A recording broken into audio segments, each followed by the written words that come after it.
And right now we have an artist that's going to do a little something, take us out. Come on, Benny Black. Please welcome him. Benny Black. Black, Black. I've come to the realization that the statement free in this country is a paradox. And dropping the nigga negativity from our people's mentality in a large capacity is unorthodox. You see, we once stood united as a people of color. And when we couldn't sit in the front of public transportation and be treated like American citizens, we walked together. And when our children couldn't get proper education due to segregation, we marched together. Now we become colorful clowns in a circus, led by ringmasters who only appear to be black on the surface, who only show their faces in a moment of crisis, weary of coalitions and media ranting when it's black on black violence.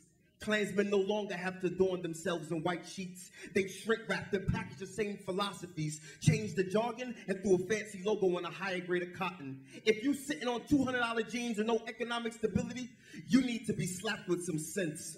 Department stores like cotton fields, and some of us still picking. The only difference is now the slave and his master now share the same complexion. Then we hide the truth behind the urban youth who has realized his hoop dreams and getting drug schemes isn't always what it seems. Then we tell him he too can become an artist, but only if he's the hardest, only if he's willing to degrade the one being who, despite all of our garbage, has stood by us the longest. Then he in turn feeds it to our children, and he is now who we call their favorite MC. But how can we expect him to lead when he himself has been misguided? Who truly hears the cries of his struggle if his message is silent? How can we see a future if the children aren't the focus of our attention? It's funny now because the music and the media industry has made us slaves to our own penny. It's unjust that I give you $12 for a CD and all you can give me in return is 50 cents. These fat pocket Joes spitting that poison with their terror squads, acting like they bad boys but never seen a death row or a prison yard.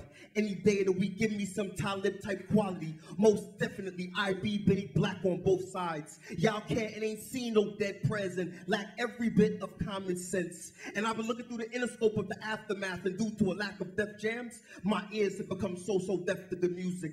You see, we no longer write rhymes, we write checks. So in other words, they no longer have to forcefully sell souls, they just collect without a conscience of who it affects. Our tongues have become our nooses, and the machine has become our excuses. But since when do we become submissive to the one thing that sets us apart from the rest?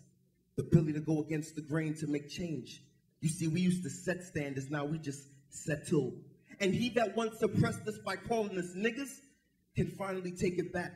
Because now that we oppress each other, the pot can finally call the kettle black. Thank you. Thank you. Thank you. Benny Black. You heard it here on the Washington Mystics.